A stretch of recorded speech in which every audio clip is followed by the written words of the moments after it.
hello.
Absolutely.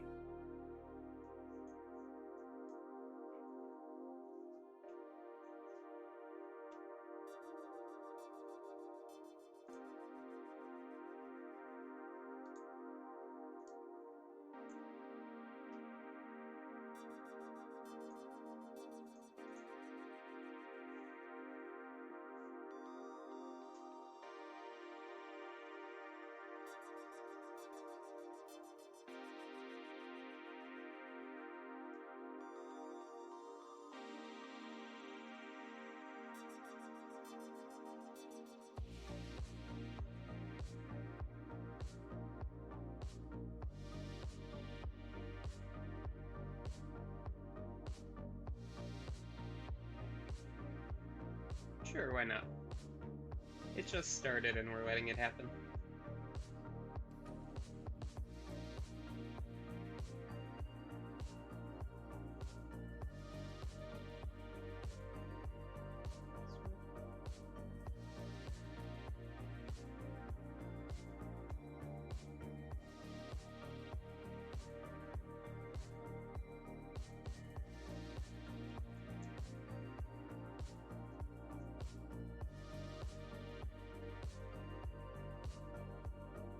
Hey.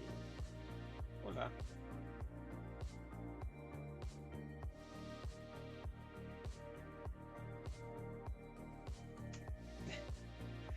When I stop messing around with game engines.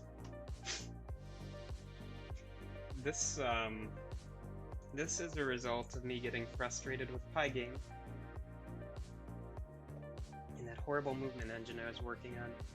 So I just decided to try a few things, and hey, it works out okay. Rat, go away. I'll instance you later.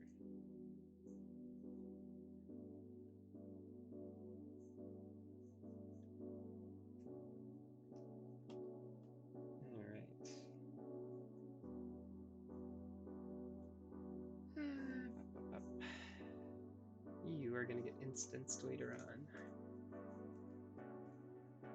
Instance me.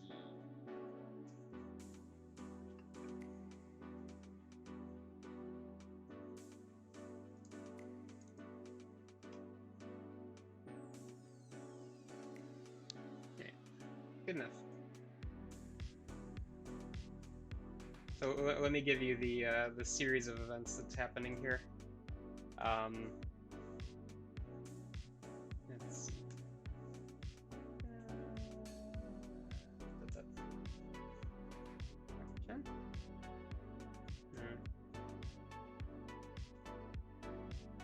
Yeah, fraction. Right. So I moved over to Godot to mess around. So Roy started getting frustrated, like I said. please. That'd be nice. All right.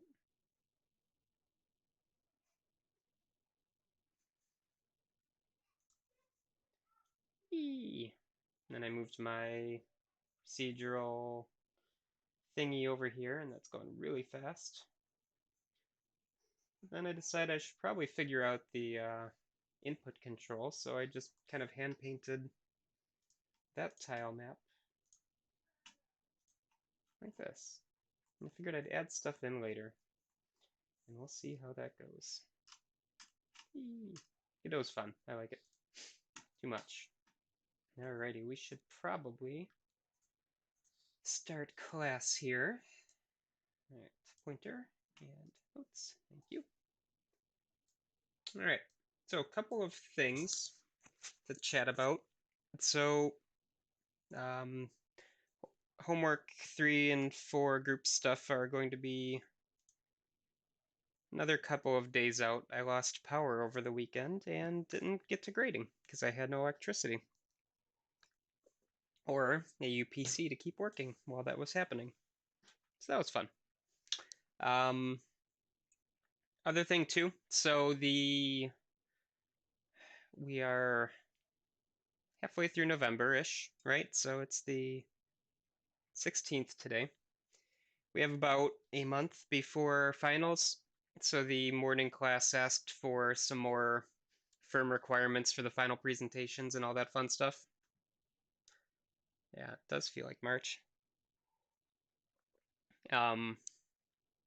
So basically you're going to start seeing term project final deliverable information popping up soon so that you can start planning and, you know, all those things that I'm sure people like to do when they have big deadlines coming up. So look for that. I will keep you all updated for that, obviously. Other thing we've got going on too is obviously the big announcement that went out yesterday. Servers complete. Yeah, the fun part was Consumers Energy's website died yesterday, so that was fun to see what was going on. So with the move to everything being online, that announcement that we all got from the government level, I have the same info that you all do right now. So basically my understanding is online classes just keep going forward, so no change to us. We'll still do Twitch streams, we'll still do everything as normal, basically, so we're really not impacted, luckily. Hopefully that works out for all of you. But for us, it's going to be basically business as usual, because hopefully we're all at home anyway for this, but let me know if that, excuse me.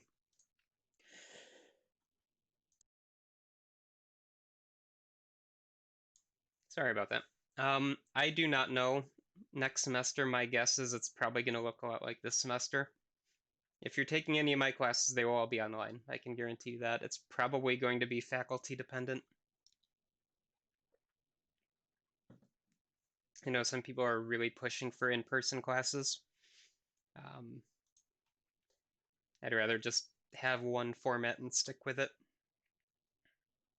All my classes are online in Banner. I'm going to take all the Frodrix classes. Hey. Yeah, we got graphics, got another instance of this class next semester, and a grad level cloud applications class. Should be fun.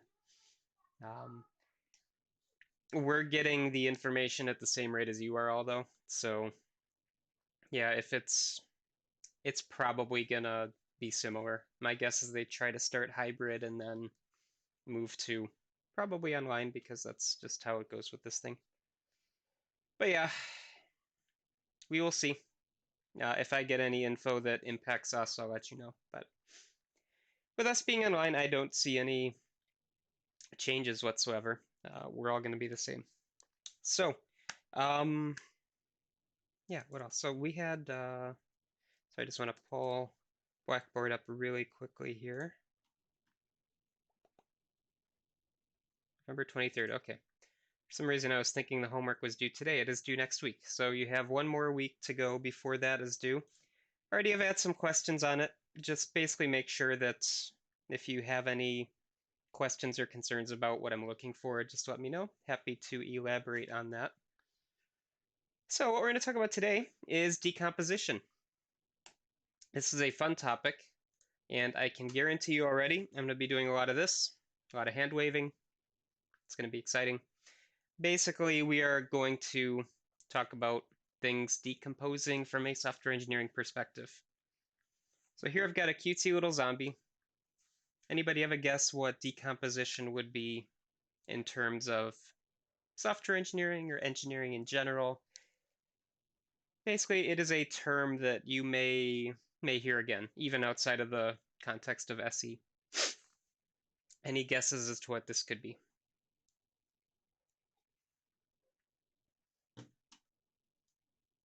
We've got to breaking down a problem. Absolutely. Absolutely. Sorry. Have to do that. All right. Yes. So, decomposition, breaking things down into smaller and smaller manageable chunks. Yep. Smaller ones, simpler parts. Effectively, what we're trying to do here is to take something that is complicated, something that is tricky. Maybe you don't necessarily understand how it's all supposed to fit together. Could be that you're working on building up your system and you really need to understand something. Hardware wearing down over time. I mean, that's a valid definition, not really in the context of what we're talking about today, but that would be something that we have to consider. As a side note, I noticed you started Twitch streaming this morning right in the middle of my morning class, and I was gonna jump on and give you a hard time for streaming in class, but no worries. Yeah, so what we're going to do is we're going to take things and break them down into chunks. And by doing that, we can really understand a problem. We can understand how things are put together. Basically, if you take a large problem, and large can be at any layer of abstraction, basically. It could be at the very low function-based level, could be at the top object-oriented level. You're always going to have some way you can break something down into smaller and smaller pieces, and that helps us understand how they're all put together, how we can solve issues that we might not have an understanding of. Basically, it's going to help us in the long run. So the thing to consider here too is I've got this bullet point. Basically, you may run into a problem where you don't have a pre-baked solution you can just slap onto it. You don't have a design pattern that fits. You don't have an anti-pattern that shows you what you're doing wrong. Just to make it easier to work on or to distribute work between developers, that is absolutely one takeaway to this. Right. Kind of goes hand in hand with that idea from last time of separating out responsibilities and breaking classes apart and things of that nature. If you break problems into manageable pieces, you could work on task A, your partner could work on task B, your manager could oversee all of this in a higher level task or something like that. But yeah, that's definitely a good takeaway. So we have a handful that we're going to talk about today, and I'm going to warn you, they're all going to sound very similar. I'm going to be doing, again, a lot of this to describe what it looks like. But basically, we are looking at these problems from different perspectives. So we might be looking at it from the object-oriented perspective. You might be looking at the data. You might be looking at the features. The key things to take away from that is that it's not a different project. It could be the same set of guiding requirements, guiding UML artifacts. They're all going to be tied to the same things. You're just looking at it differently. What do you care about for this decomposition? So let's start off with object-oriented, just to go in reverse order here. All right, first and foremost, this is your high level, right? We talked about OOA, OOP, OOD last couple of classes, and we're looking at projects from a very high level, right? At the analysis side, we're understanding the problem domain. We are trying to figure out, okay, what kind of objects do we need to represent the problem, the environment? What are the key pieces that we have here, right? High level stuff. Then you move to design, refine a bit, add more objects, start adding interactions, figure out what methods and attributes we need, then move to programming. Take all that, plop it into some kind of a OOP-based language, or procedural if that's what your constraint is. But the key here with the object-oriented side is that we're at a high level, right? We are at the object layer. Maybe we have some kind of a thing that we need to do.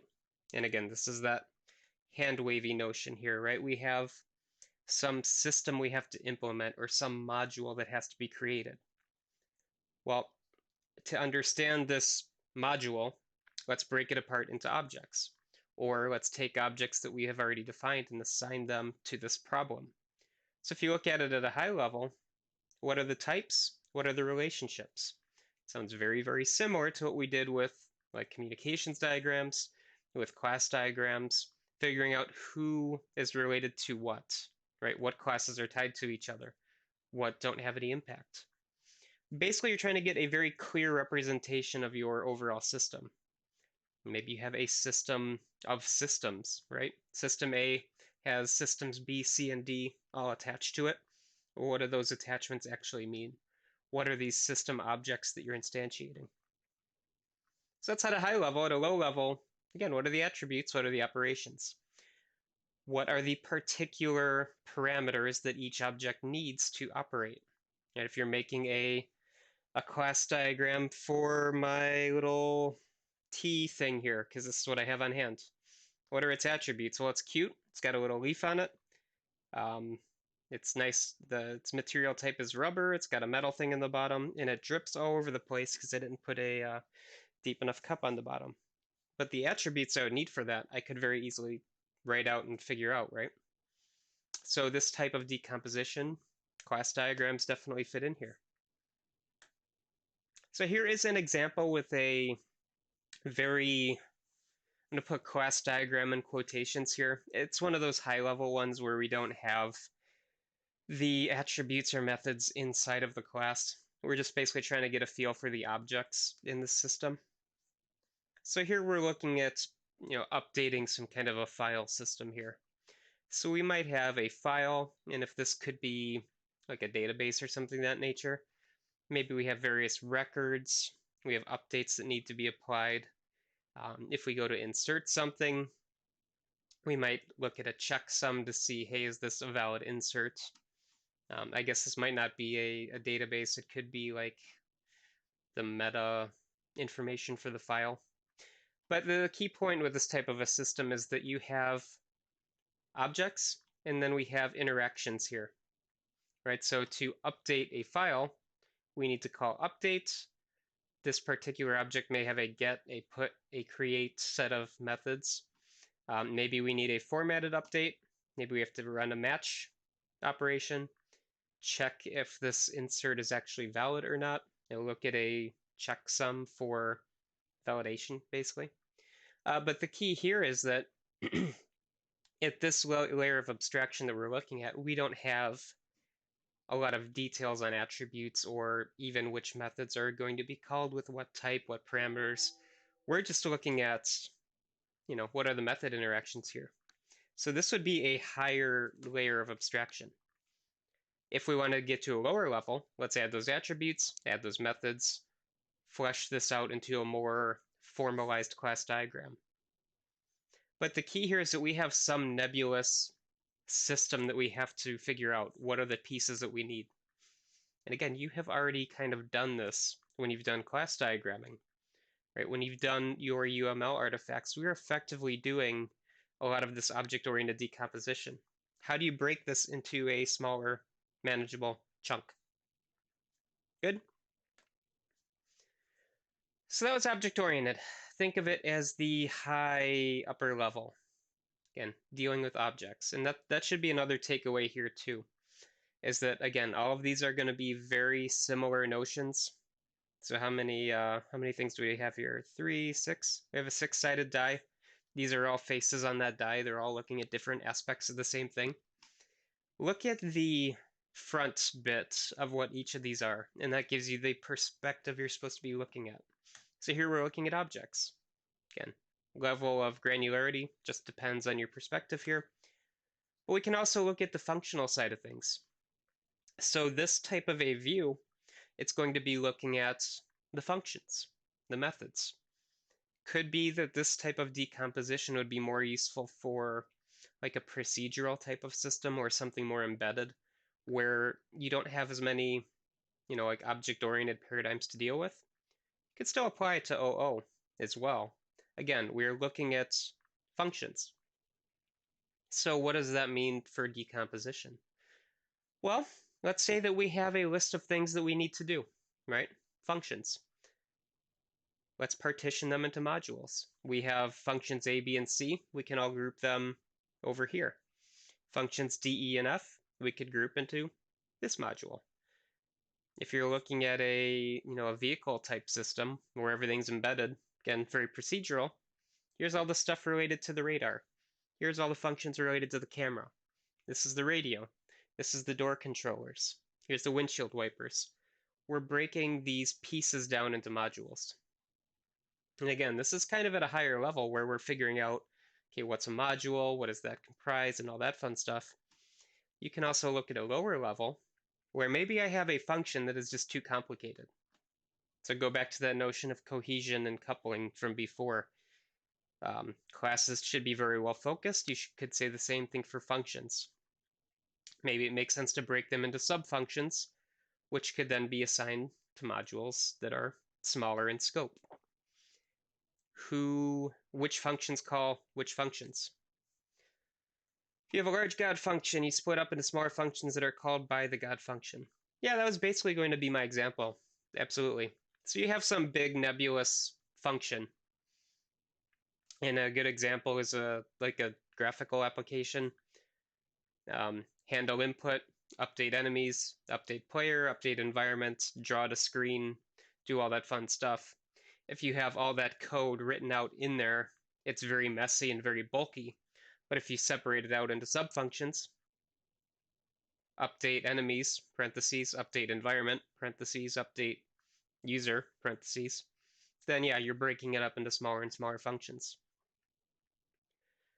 Now, is this tied to requirements? Yes, you might have a requirements document, and you all got to start with that, right? You broke it down into sections. What is Module A? What is Module B? What are the requirements underneath those? Effectively, you could take that and assign them to be parts of modules, or which functions need to be called to support those modules. Effectively, we're looking at this at a functional level, right? Could be considered more action-oriented. We are doing things here. We're not just instantiating objects. But the question is, does this apply to object-oriented from before? Well, yes, you could say that.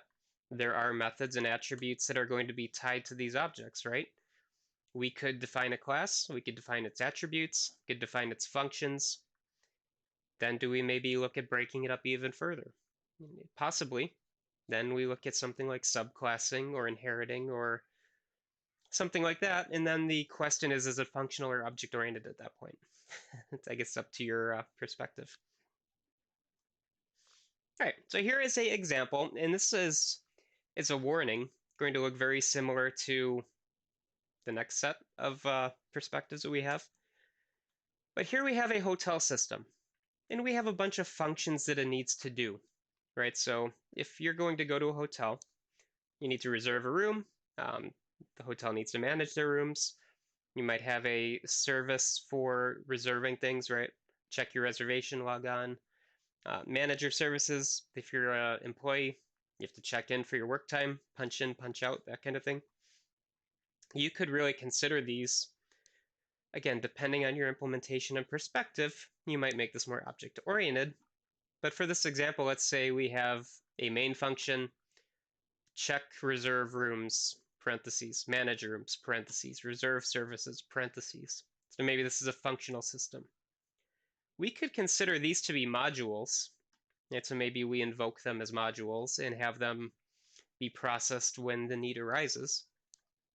But each of these modules has a bunch of subfunctions. Log on, check available, check promotion, record reservation. Here we have taken something which, if somebody says, implement a hotel system for me, you're like, okay, well, I'm going to assume you have a list of requirements for that. Oh yeah, sure, here you go. Well, out of this list of requirements, how do you create all of these submodules? How do you create all of these functions that will support this hotel system? I know I enunciated weirdly there. You can break it apart. So one thing you might be seeing here too is that there is not a lot of rigor placed on these models. So I'm not sitting here, we're not going through each separate model like we did with UML, where this is the formal syntax, you have to do this, you have to do this, you have to do this. With a lot of these, there is a formal syntax behind them, but we're more so using these for presentation purposes at this point. So don't get hung up on the exact representation here. Like here we had an object model. Here we have effectively a functional decomposition model. If you were going to present this to somebody who has never seen this kind of diagram, you would add a legend like this type of object is your module. Here you have a submodule. Here you have a function. You know, what are each of these things supposed to be read as? But basically, this isn't like a formal syntax that I'm giving to you. So this is the functional side of things. Again, let's break up functions into subfunctions if we can. Just depends on where you're looking at. Next one, this looks very, very similar to functional. We have feature-oriented. So consider something a little bit more nebulous than a function, right? So you have a function, and that means you're going to have a method signature, meaning the type, the name, parameters. You're going to have inputs, you're going to have outputs. Basically, you have a executable block of code. A feature is a little bit more, again, nebulous. It's like a collection of activities that give you this feature. So it's going to look very similar to the last diagram is kind of the takeaway here. Now, what is feature-oriented decomposition? Well, let's say that you are given a collection of features that you need to implement, right? I need a logon feature. I need a reserve room feature. I need a feature where if the user tilts the screen, it automatically scales to landscape from portrait. So a little bit more, again, like upper level, a little more abstract. You would get these from like a collection of requirements or user stories or something of that nature. Basically, how are you going to implement this idea of a module effectively? Well, if you look at it from a higher level, let's say that we want to implement that rotation feature. So again, I've got a phone app that's in portrait, and then I do this, and now it's landscape. Well, how do I describe this service? How do I describe this feature?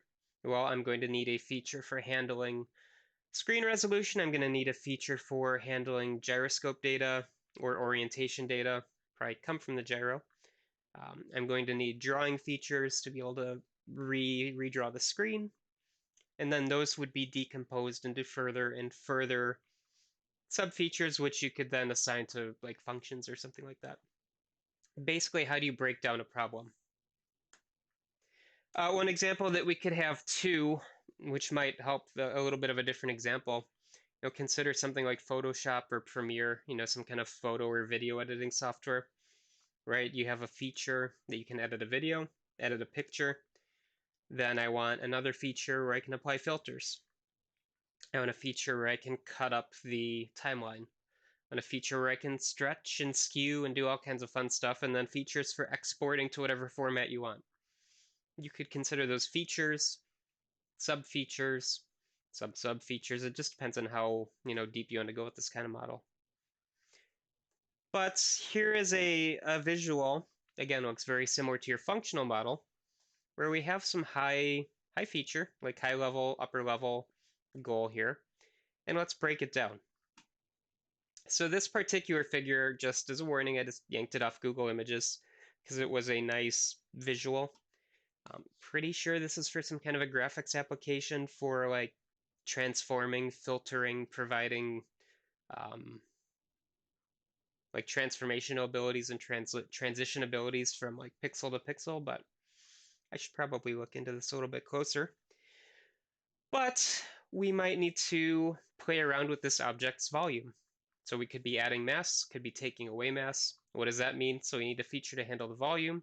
We need a sub feature to subtract off volume from this thing to add volume. And then what are the even lower level features? Let's add a protrusion. Let's connect two things together. Let's make a separate object and give it some volume. So when I read this diagram, I kind of see like one of those, like those 3D sculpting types of things where you can have a mass of like a sphere primitive and you can kind of extrude off pieces. You can gouge out chunks of it. I see protrusion, connection, depression, transitions, and I see kind of like molding and sculpting things. That'd be how I would at least kind of picture this. But we would basically be breaking this up into features. One thing you might note in this diagram is that there's not a lot of detail of what each of these actually means, right? So if I have a corner transition, or a flat corner, or a spherical corner, well, what does that actually mean to me, the programmer? Not much, other than I'm probably going to have some kind of a module I have to implement that handles flat corners or flat edges. I don't know what the attributes are. I don't know what the methods are. I just know there's going to be some module or component or package or something that's going to handle this. And then you'd probably break it down with one of our other decomposition strategies. All right, making sense so far, I hope?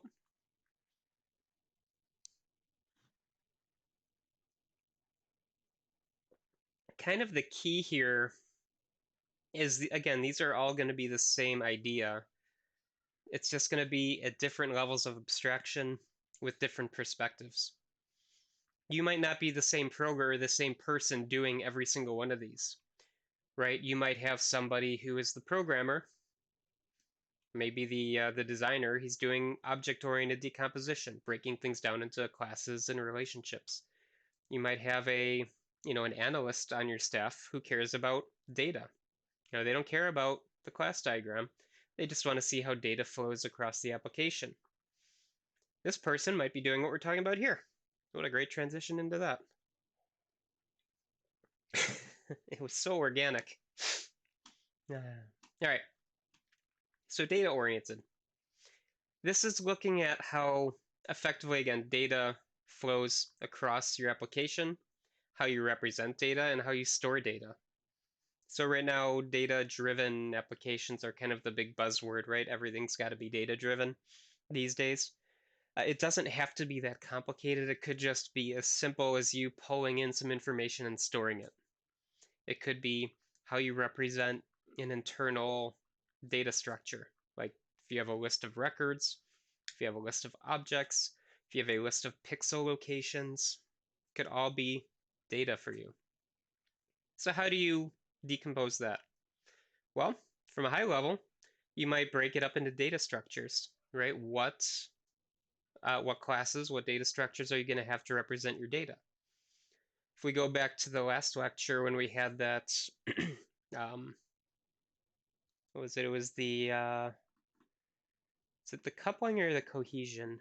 Basically, you had a movable point, right? So you have a pixel that can move around the screen, and a pixel with the radius as a circle, 2 pixels as a square, 2 or 3 or more pixels could be a polygon, right? What is the representation you need for that? That could be data decomposition, right? Single point, you just need a structure with an x and a y and a vector to show the direction. A polygon, you would need a list of 3 or more points where you have an assertion that you have at least 3 points, and then you need an order to draw those pixels in, right? Because if you do point 1 to point 2 to point 3 would connect back to point 1, for instance, or point n back to point 1. You'd also have then a vector. How do all these points move at the same time? That would be one way of decomposing your data. We're looking at representations. You could also look at it from a lower level perspective. How is this data slung across modules?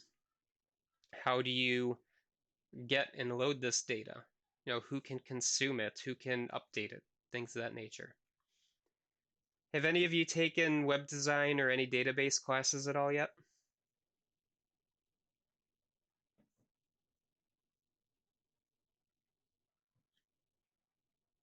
in DB now. Have you done ER diagrams or anything?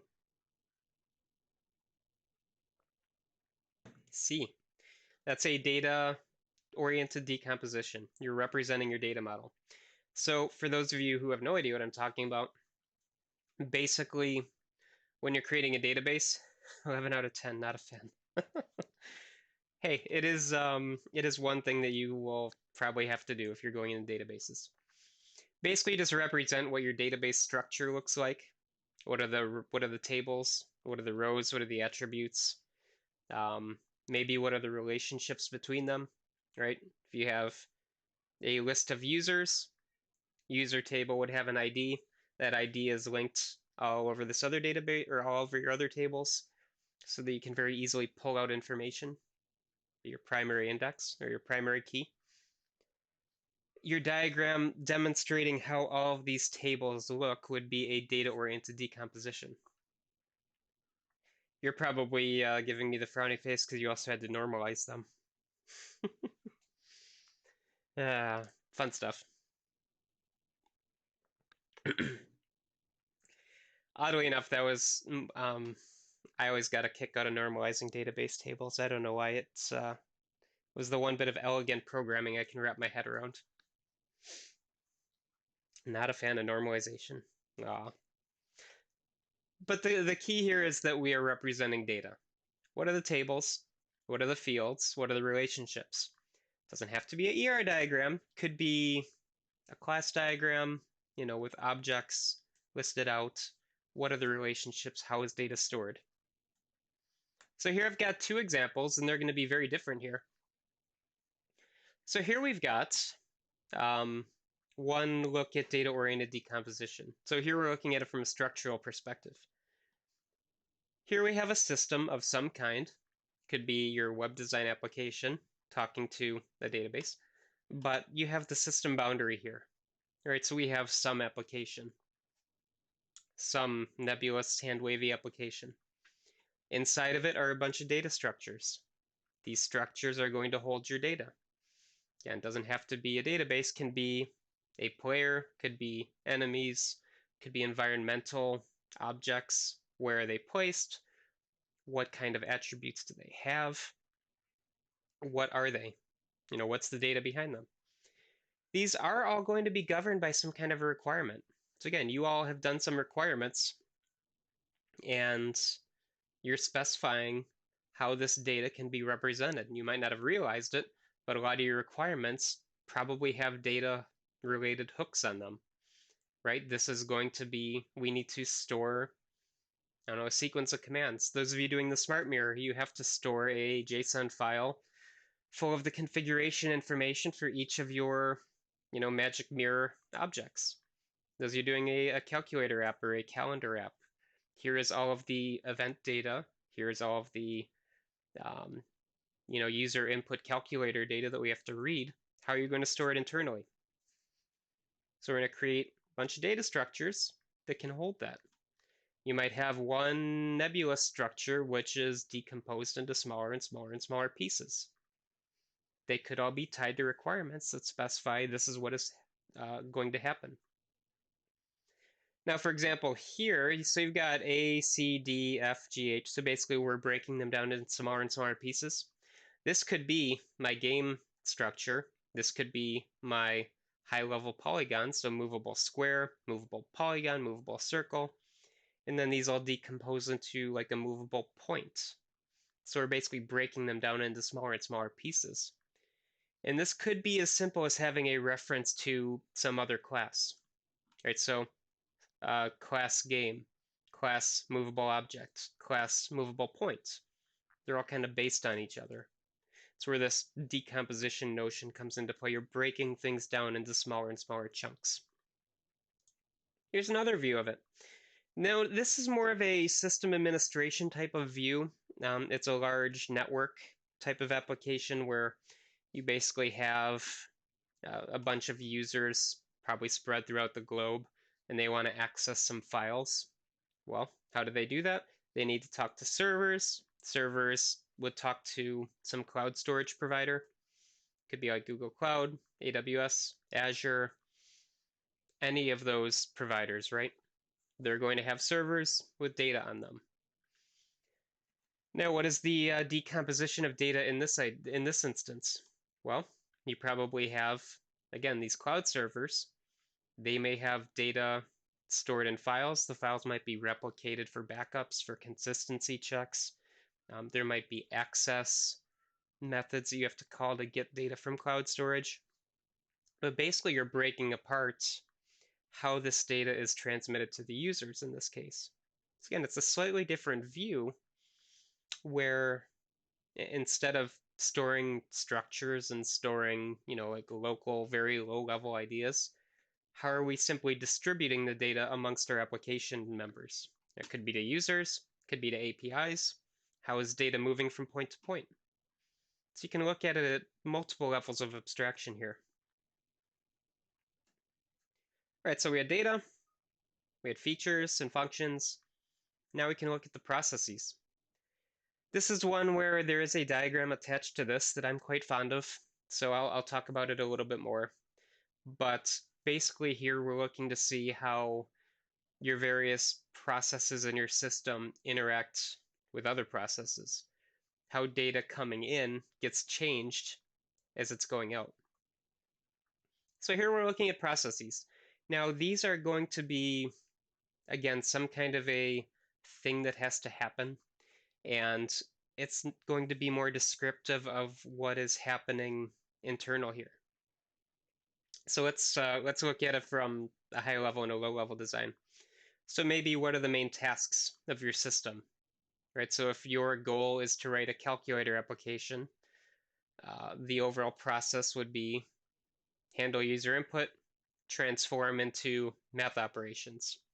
You would decompose that, handle calculus operations, handle trig operations, graph data, handle user input, write output to screen if it's not graphing. Basically, the key here is that you're going to have some kind of event that's happening. Well, not event. I shouldn't use that word because that's coming next. You have some kind of process that has to be undertaken. And a lot of these, again, it's going to depend on your perspective. They're going to all sound very similar in how you describe them. But here in this example, we have a customer store transaction happening, right? So I want to make an order at Amazon or some other non-trademarked online venue. What is in the system? We have a process here that's happening, right? So the process would be the circle. The rectangles are going to be your objects. And then you're going to have, usually it's like two lines not connected, where it'd be a database or a data store of some kind. But the key here is that we represent our system as a list of processes. Order processing, enter order, select items, almost kind of like use case level of description in a way.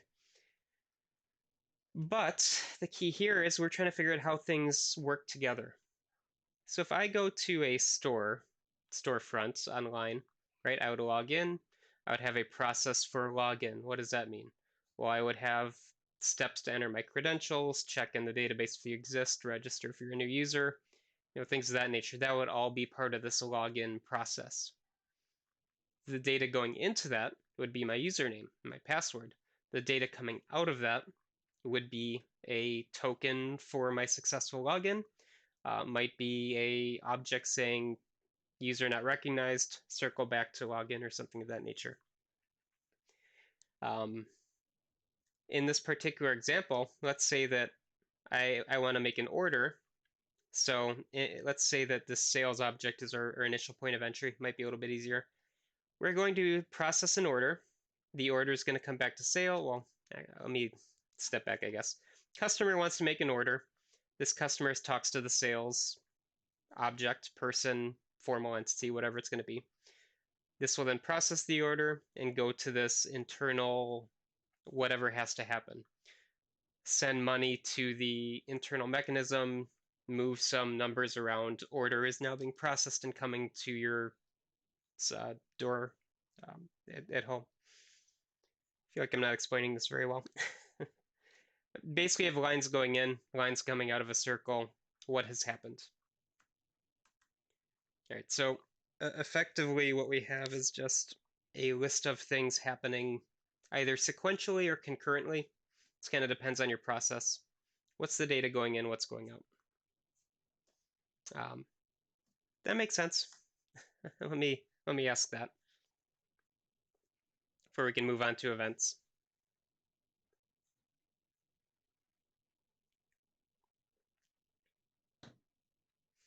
Let me I feel like I did a crap job explaining that.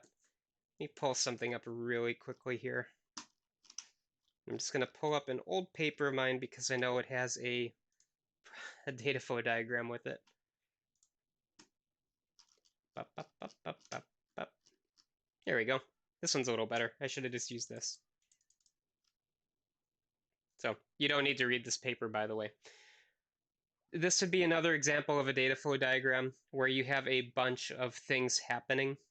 Looks pretty busy, obviously, but these processes are running in order, and this is for genetic algorithm.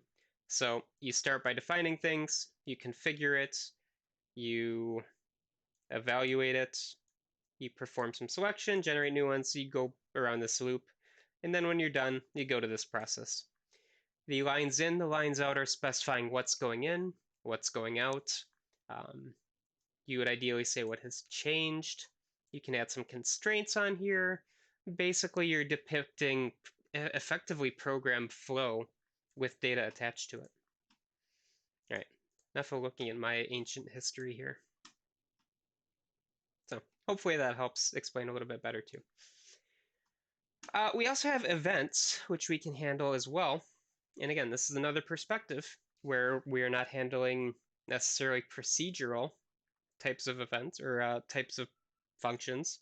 It's not object-oriented. We are handling things that are happening as they happen, right? So an event. Think of like a callback function or a listener type of function where user clicks button, button fires off event, you then handle whatever has to occur because of that button click, right?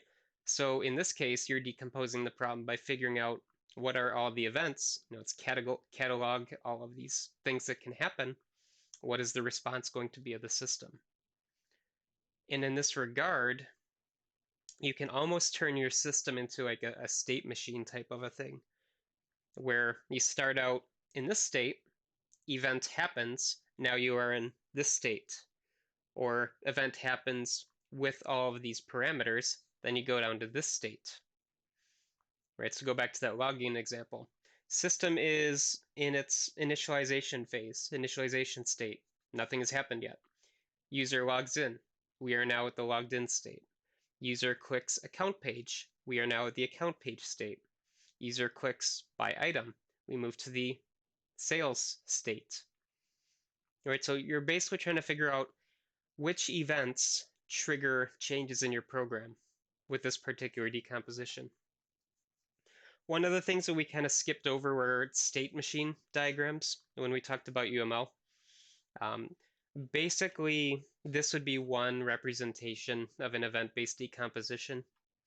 And the way you read these is that you start at a filled-in bubble, you end at a filled-in bubble with a circle around it. So this is like your start, this is your end. And all of these things in between are the different states that you can go through. So in this particular example, we're in a waiting state. If we detect we have full power, go to the full power state. And this is an oven application. So if you want to trigger half power, go to the half power state. If you want to run your oven for a particular amount of time, meaning the user clicked timer or cook for X minutes, this event triggers to the set time phase. Once time is expired, move on, basically. Right? So this whole notion of a state diagram is basically waiting for events to happen. As you have events triggering, move to the state that matches that transition. Again, it's more reactive programming in a way. And you can look at it at different levels, right? It could be very, very high level, where you're just sitting down trying to figure out everything that can happen. It could be very low level, where you're literally writing the callback functions. Just depends on what your I guess, perspective of your role is. All right, so what we'll do is we'll probably, no, let's talk about this very quickly. So I wanted to ask you this as well. So I've got a expression here. So this is basically a Java type of thing where we're building up a mathematical expression. So if you look very deep inside this expression here, we have two literals we're defining. So these are literal numbers. So we have 4.0 and 2.0.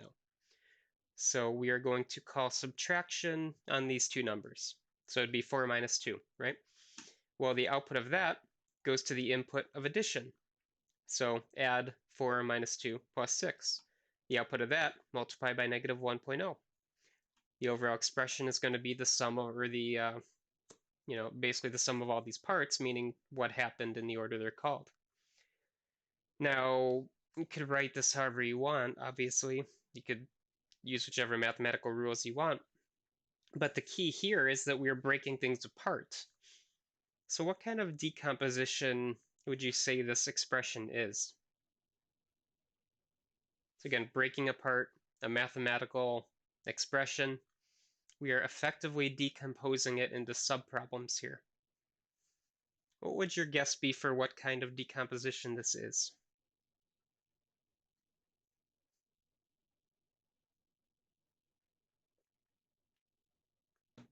Functional. Why would you say that?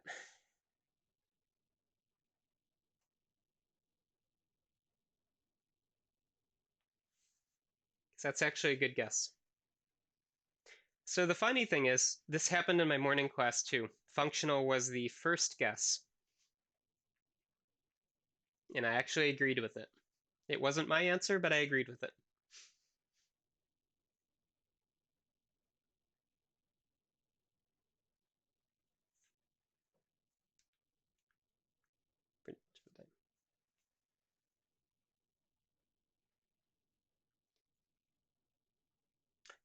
Event. So if this were event-driven, we would be waiting for something to trigger this expression, right? So if we had an event trigger happening here, I would say event. The functional idea was interesting though, because we are literally breaking it apart. Yeah, so sorry, I should have waited for your answer. You're breaking this apart into subfunctions, right? So it's could be functional decomposition depending on if this is a straightforward functional program. If we consider this to be a bunch of objects, right? So we have new literal, so this would be a literal object, right? New subtraction. You could argue that this is object-oriented decomposition because we are basically relating a bunch of objects together. We could consider this data-driven decomposition because here is a bunch of data that's being represented as effectively internal data structures and having operations applied to them. You could consider this multiple things. So it just depends on your perspective, which I find quite interesting with this type of thing. So good guess. Have to throw on my old man joke here. So here's our real world decomposition examples.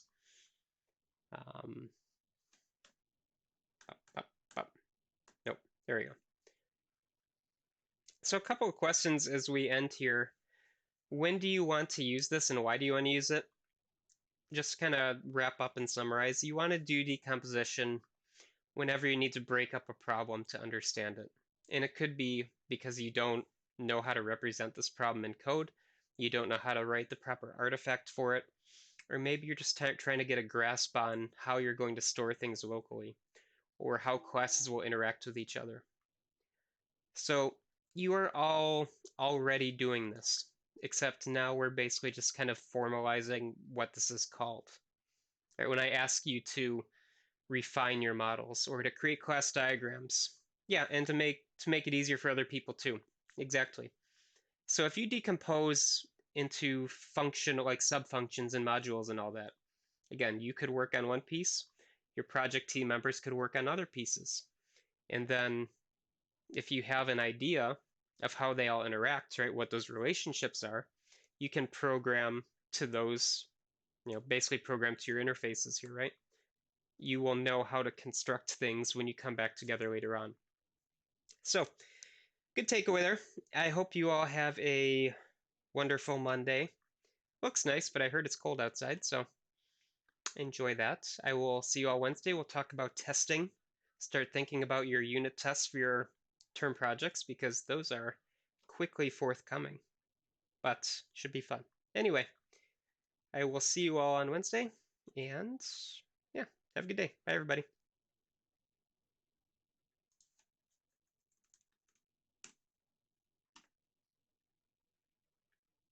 Bye-bye.